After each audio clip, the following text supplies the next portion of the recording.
oprimida durante décadas. Por primera vez, un dirigente de origen indígena llegaba a presidente. En 2009, Evo siguió haciendo historia, logrando la reelección por más del 64% de los votos. En 2014, empezaron las violaciones constitucionales. Mediante un vericueto legal, Evo logró volver a presentarse y volvió a ganar. Resultaba una obviedad que el hombre que más tiempo había estado en el poder en la historia de Bolivia no iba a poder presentarse en 2019. Y más, después de que el referéndum de 2016 le vetó la postulación.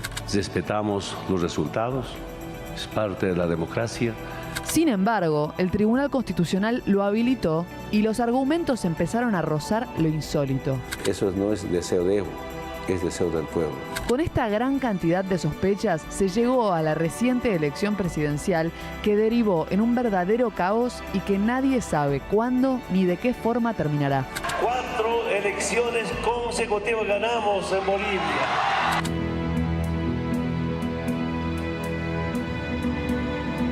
El tribunal presentó datos con un cambio inexplicable de tendencia que modifica drásticamente el destino de la elección y genera pérdida de confianza en el proceso electoral.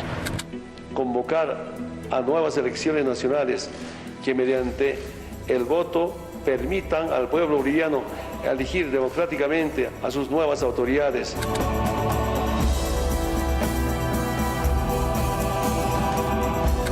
Sugerimos al presidente del Estado que renuncie a su mandato presidencial.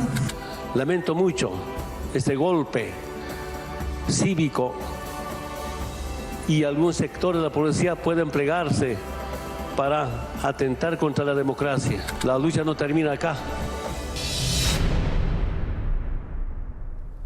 Nuestro enviado especial, nuestro enviado en Bolivia es Rubén Guillemí.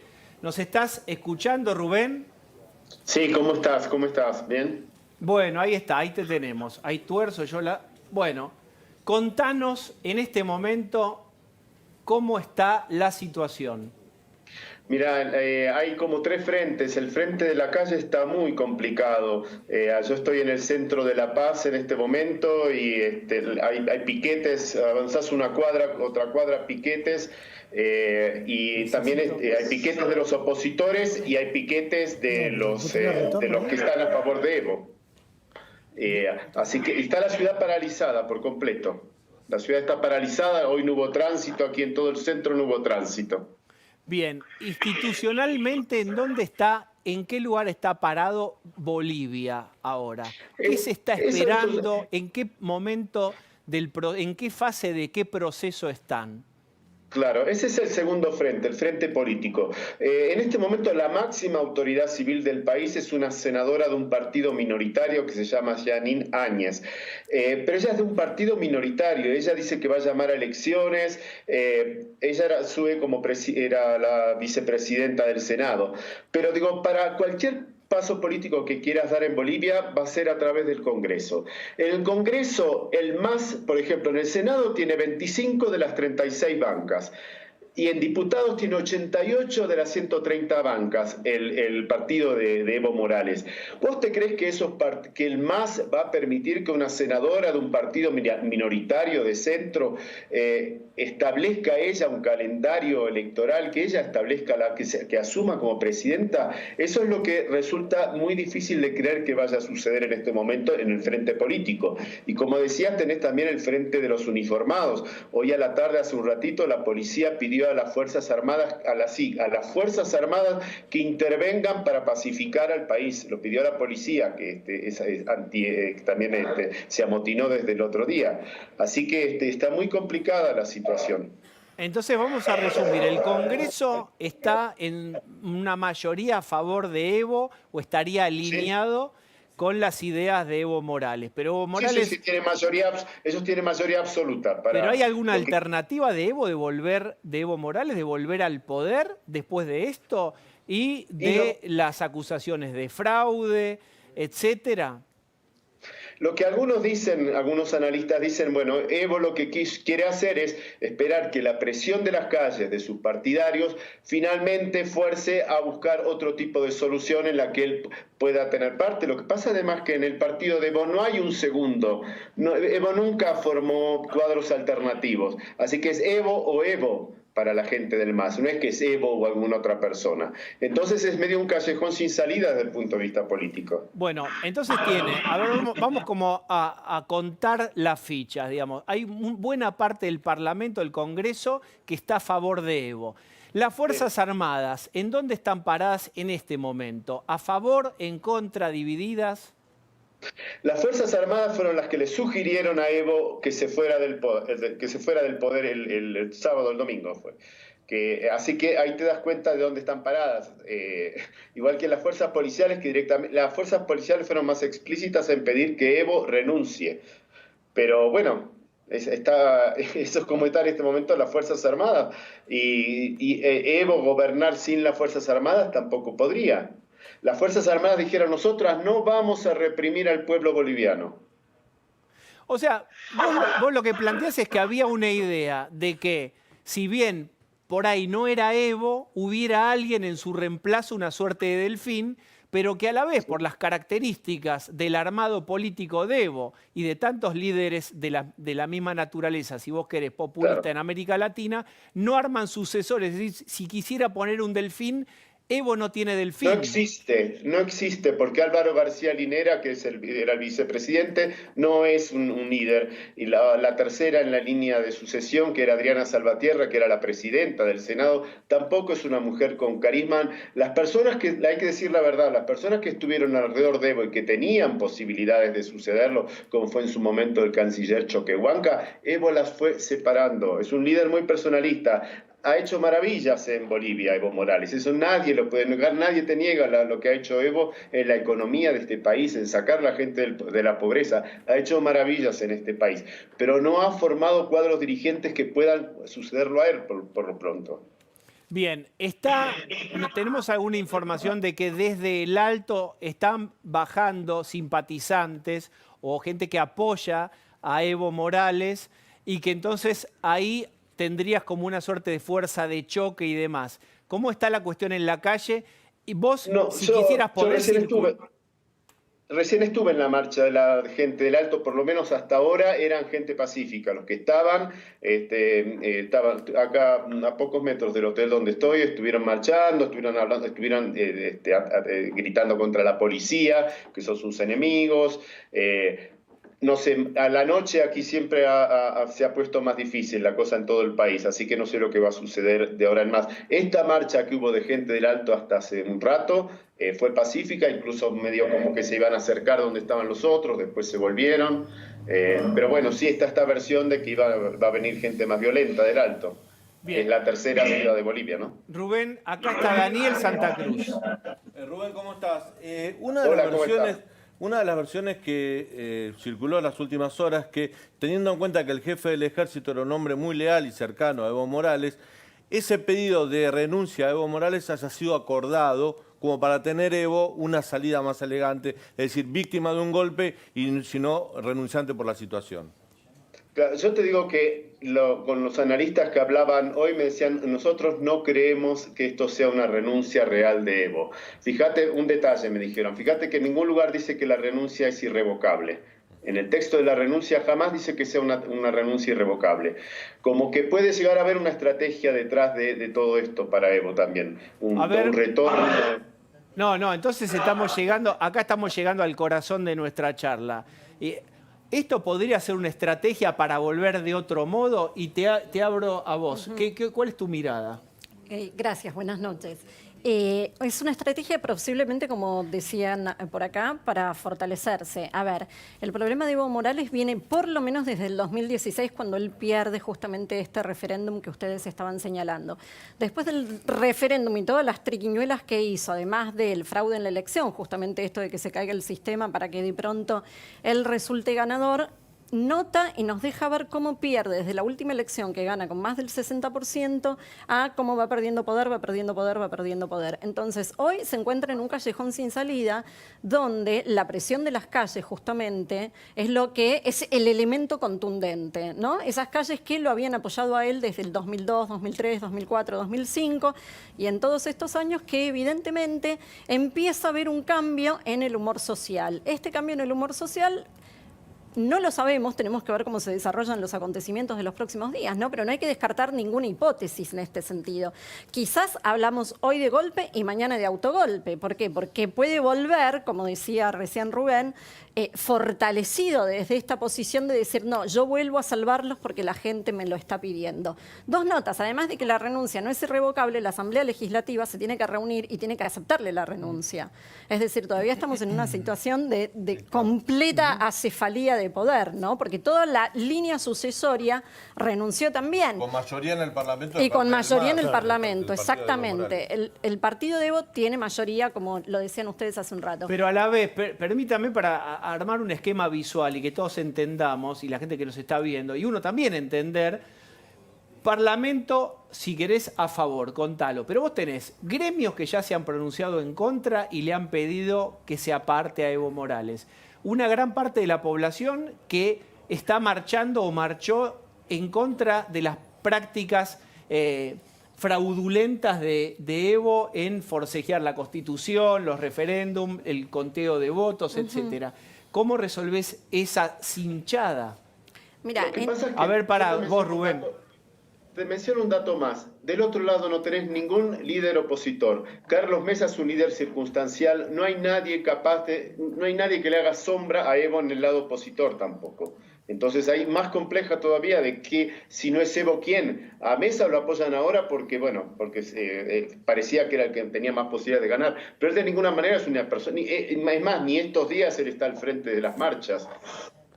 Qué complejidad el escenario. Sí. O sea, no hay una referencia, si vos querés, opositora, que sea popular, que tenga la capacidad de liderar esa resistencia ahí.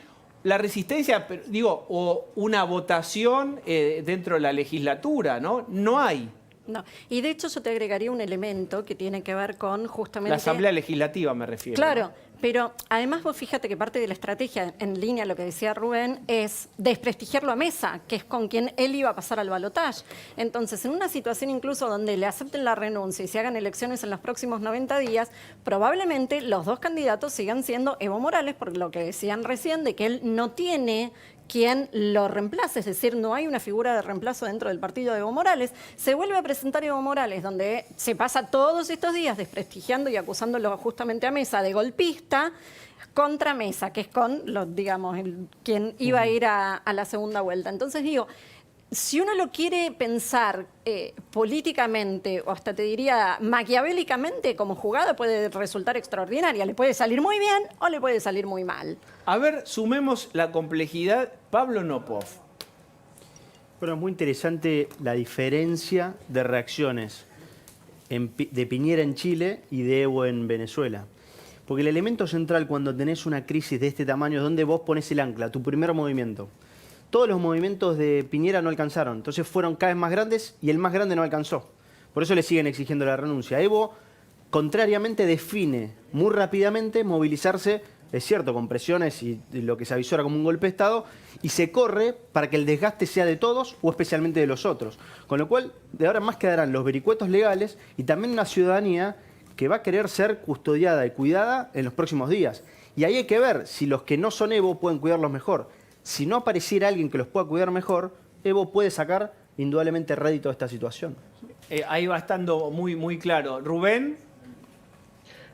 No, yo lo que preguntabas en cuanto a qué puede pasar de ahora en más, yo no tengo la más mínima idea, está muy complicado y yo creo que realmente que Evo es un animal político inteligentísimo, es un animal agazapado, no es un animal que haya sido herido ahora. Está fuera de juego Evo Morales. Vamos concluyendo en esta conversación con los especialistas. Puede estar tomando carrera más que yéndose. Así es. Bien, ¿algún dato más, algo que quieras aportar? ¿Pueden ustedes como periodistas transitar por las calles libremente? ¿Hay incidentes? Sí. ¿Cómo está el clima? Bueno, la prensa nunca la miran bien, sobre todo los partidarios de Evo. Algún carterazo es ligado por estar cerca y ser identificado como periodista.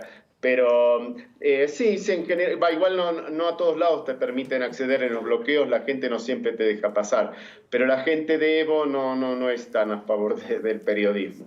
Pero bueno. A ver, Una más, Rubén. La salida de Evo Morales a México está confirmada. Sé que no es sencillo que Evo Morales pueda abandonar el país de manera inmediata hacia México, donde va a tener asilo.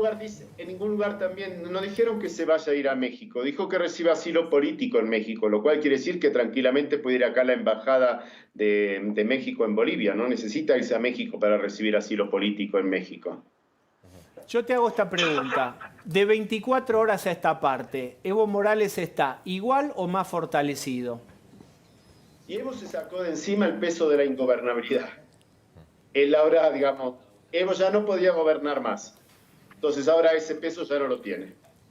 Bien, Frank Jueguen. Rubén, buenas noches. Yo te quería preguntar qué pasa en la Embajada Argentina. Ya hay, creo que dos funcionarios del gobierno de Evo Morales allí. Sí, bueno, eso es una cosa complejísima para el actual gobierno. A lo mejor para Alberto Fernández no, pero para el actual gobierno es una situación muy compleja. Así que bueno, eso también no sé qué es lo que va a pasar ahí. Ya son dos ministros de Evo que están ahí en la embajada. Bien, Rubén, estamos en cualquier cosa que suceda durante esta hora, vamos a estar en comunicación con vos, ¿eh? Gracias. Bueno, estoy atento. Bueno, muy bien. Diga, señorita, Gracias. diga, por favor. Sí. Me parece que hay varios elementos acá que tenemos que analizar. Uno tiene que ver justamente con el rol de los militares, ¿no? Con esto de cómo definimos estos procesos que están ocurriendo. Entonces, la ciencia política define que parte de la definición de la democracia es el control civil de las Fuerzas Armadas. Esto que vos muy bien decías que tiene que ver con la subordinación en la línea de mando. Pero yo quiero hacer una aclaración que tal vez sea innecesaria, porque digamos, están parando a la gente contra el paredón y la están cacheando ideológicamente. Decime vos decís que es un golpe o no. Y si vos decís que no, te suben al patrullero moral. Entonces, como todo tiene una complejidad extra, queremos, digamos, está claro que es muy importante definir si fue un golpe por lo que representa un golpe de Estado y en la historia de Latinoamérica. Pero de todos modos, permitámonos el matiz de ver. ¿Cuál es el matiz que vos querés agregar? El matiz que quería agregar era justamente este, ¿no? Me parece que si vamos a hablar de golpe, en los últimos años, desde la vuelta a la democracia, hemos hablado de lo que llamamos los golpes blandos. Es decir, los presidentes que se van por renuncias anticipadas o por juicio político. ¿Y por qué se van? Primero, la variable de las coaliciones callejeras, ¿no? Las movilizaciones ciudadanas. Pero en gran medida también se van en el momento en que pierden el apoyo legislativo, lo que llamamos el escudo legislativo. Lugo, que es, por ejemplo, en Paraguay. Exactamente. Lugo o incluso Dilma. ¿Cuándo cae Dilma? Cuando el propio partido que la acompañaba, la propia coalición, se quiebra. Bueno, entonces acá tenemos sí las coaliciones callejeras, pero el partido no lo abandona. Es decir, él sigue teniendo este escudo legislativo y por eso digo, me parece muy importante tener en cuenta qué es lo que va a hacer la Asamblea Legislativa, cuándo se va a poder reunir, si aceptan la renuncia, etcétera, etcétera. Entonces digo, esta es una cuestión. La segunda cuestión que tiene que ver con esta definición del control civil de las Fuerzas Armadas. Entonces, ¿cómo definimos o cómo llamamos a este nuevo militarismo en América Latina? Porque si vos te fijás, en Ecuador, en Chile, ahora en Bolivia, los militares están cumpliendo una función importante. ¿En es decir, Venezuela? bueno, en Venezuela ni hablar. Un rol muy importante nuevamente. Entonces, dentro de estos gobiernos... Pero en Venezuela cogobiernan. Claro, claramente. En el resto de los países, la Fuerza Armada cumple un rol importante. Sosteniendo exactamente. Claro. Bueno, a eso quería ir justamente. Entonces, tenemos también un problema de, como vos decías, de desde qué punto de vista lo vamos a mirar, ¿no? Porque cuando Piñera saca las Fuerzas Armadas a la calle para justamente reprimir todo esto, ¿era el control civil de las Fuerzas Armadas? Sí, pero reprimir, no. Entonces, tenemos un problema, tenemos una tensión en la definición. Ahora, acá te dicen, ¿hay control civil de las Fuerzas Armadas? No, las Fuerzas Armadas le dicen te dejo solo, pero te aclaran que es porque no quieren reprimir justamente a los ciudadanos, al pueblo que se estaba movilizando. No te dejo solo. Te sugiero que te doy que el te bracito, vayas. si te querés colgar, que te vayas. Claro. Entonces, tenemos acá como, ¿no?, una vacancia de cómo vamos a llamar a esto. Es decir, ¿qué rol le vamos a dar a las Fuerzas Yo te Armadas? doy una idea. Veamos qué dice Alberto Fernández de qué nombre usaría él. A ver. Es una muy mala jornada realmente, no es un lindo día para los que queremos que la democracia se afiance entre nosotros. No hay ningún ejército que haya liberado un pueblo. Ha habido un golpe de Estado en Bolivia, para que nadie se confunda. Y para que hablemos claro y sin mentiras. Y que después cada uno se haga responsable de las cosas que dice.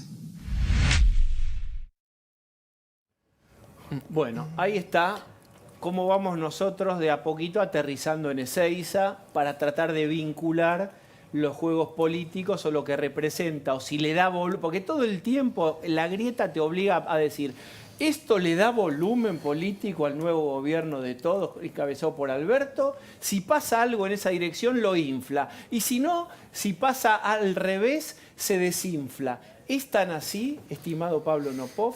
Bueno, indudablemente vos arrancaste el programa mencionando las fragilidades que tenemos en Latinoamérica. Argentina es parte de esa región. Ahora voy a Argentina, pero vos fíjate, hablamos de Chile, Ecuador, Bolivia, y sumale a Argentina si querés. Vos fíjate cómo tuviste dificultades de gobernabilidad, gobiernos de izquierdas o derechas, gobiernos que se habían reelegido varias veces, gobiernos que eran la continuidad de alguien pero con otra persona, el caso de Lenín Moreno, un gobierno que había vuelto después de un cambio de gobierno, el caso de Chile. Lo que te muestra es que como en Argentina, en la región el patrón es que no hay patrón. Entonces cuando vos me preguntás qué pasa en Argentina, bueno, indudablemente es una incógnita hacia adelante. La gran pregunta es con cuánto legitimidad llega el próximo gobierno, un gobierno que ya lleva mucho tiempo de desgaste, sencillamente porque hay una presunción de que casi que gobierna desde el 12 de agosto a la mañana. Entonces, indudablemente lo que empieza... ¿Te estás refiriendo a cuál? Al gobierno de Alberto Fernández. Entonces, indudablemente la fragilidad de la región lo que te muestra es también la fragilidad que tenemos en Argentina, donde, por ejemplo, hubo dos grandes máximas que esta elección, de alguna manera, destruyó. Que los gobiernos que van por su reelección reeligen y que los gobiernos que no son peronistas no terminan. De nuevo, el patrón en la región y el patrón en Argentina es que no hay patrón. Entonces, sobre la pregunta de qué es lo que viene, indudablemente, para bien o para mal, nos vamos a dar cuenta casi andando. Bien, tolerar la incertidumbre, no creer en las bolas de cristal, son solamente vidrios, no hay ahí un futuro para leer con ningún especialista, pero yo les tiro a todos esto verdadero o falso, cosas que se escuchan que son autoindulgentes también, es decir, dentro de esta cosa de somos los peores, nos va Argentina, no estamos tan mal. Fíjate cómo hay una canalización institucional, cómo el conflicto se pudo contener, cómo se dirimió, te guste o no, hay un gobierno democráticamente elegido, lo votaste, no lo votaste, te enojás, hay una grieta y te peleas con tu hermano en la mesa familiar. Pero no hay una calle revuelta. ¿Esto es verdadero o falso o estoy ingenuo de versión lunes? Es ambas cosas, pero especialmente lo primero, digamos. Argentina es un país que ha logrado resolver una situación que tal vez por calendario tenía una elección, pero sin lugar a dudas con una capacidad de contención en los segmentos más empobrecidos, que indudablemente se ven afectados por ciertas situaciones de la economía del último tiempo. De cualquier modo, lo que te evidencia, insisto, es una elección atípica aún para los argentinos. Con lo cual me parece que está bueno que leamos con un poquito de ingenuidad también. Bien. ¿Sabes qué me parece a mí, Pablo, también que está pasando en la región? Porque uno mira los indicadores macroeconómicos, socioeconómicos de Bolivia, de Chile, de todos los países que están en conflicto, y la verdad que les está yendo bien. Nosotros no nos damos cuenta porque somos Argentina, pero la región en general le está yendo bien o le ha ido bien hasta ahora. Hay una lectura que se puede hacer sobre las distintas situaciones de crisis que están en los distintos países de Latinoamérica, es que la dirigencia política no está a la altura. Eso para mí es un dato que hay que tener en cuenta. Que este crecimiento económico... Perdóname, me dejas decir una cosa, Constanza. Y los periodistas sí estamos a la altura y los analistas, ¿quién predijo lo que pasaba en Chile? Pero nosotros no gobernamos, digo... Está bien, pero, Claro. pero está todo el mundo haciendo análisis, digamos. Realmente lo que pasó en Chile, ¿era fácilmente predecible? ¿Qué pensás vos? No, claramente lo que pasó en Chile no era previsible porque justamente tomando no solamente los indicadores económicos, sino también los indicadores políticos, me refiero a apoyo a la democracia, transparencia, lucha contra la corrupción, calidad democrática, los indicadores de Chile eran muy buenos. Digo, si vos mirás todos los indicadores, Chile y Uruguay respecto al resto de sus hermanos latinoamericanos estaban un escalón más arriba, claro. ¿no? Y bastante más arriba. Ahora, yo creo que sí hay patrones. Un primer patrón es la inestabilidad inestabilidad. La inestabilidad de América Latina es una larga inestabilidad que nos recorre desde que nos independizamos, ¿no? Es decir, venimos recorriendo una larga inestabilidad que va tomando distintas formas, pero que permanece. El segundo patrón es el recurso a la violencia. ¿Es inestabilidad solo en América Latina? Porque los chalecos amarillos en Francia, un problema en Libia por un impuesto al WhatsApp. Digo, estamos viendo protestas violentas en estados donde supuestamente la situación económica no parece estar tan mal. Digo, lo de Chile pasó por un aumento del subte, lo de Ecuador por un aumento de la nafta en el marco de un acuerdo con el ¿qué es lo que tienen en común? Lo que decía acá Daniel. Gracias, Daniel. El lo que decía Daniel. lo conocen muy bien. Bueno, Daniel, perdón. ¿Qué es lo que tienen en común? Es un problema no solo de las clases dirigentes, sino también es un problema de los partidos políticos. O sea, lo que en todos lados estamos viendo, desde los chalecos amarillos a principio de año, incluso la elección de Bolsonaro, cómo llega Bolsonaro, ¿no? Es decir, es un problema de representación. A ver, si te digo, mi preocupación hoy es si es un problema de la democracia y cómo la democracia va a resolver estas tensiones. Sí. Porque, digamos, algo que pasó casi desapercibido en las últimas horas, que además de la elección de España, la de Salta, que ninguno habló hoy en todo el día, ninguno, ¿no? Vos preguntabas por el rol de los periodistas, ¿no? Bueno, yo no escuché a ninguno y hablar de qué es lo que va a pasar con esto. En España también hoy tenés un problema de clase dirigente, de partidos políticos, de representación. Bueno, evidentemente el mundo está complicado. A la vuelta de la primera tanda, Pablo Nopov nos va a decir si hay que comprar latas y agua mineral para estoquear. Ya venimos.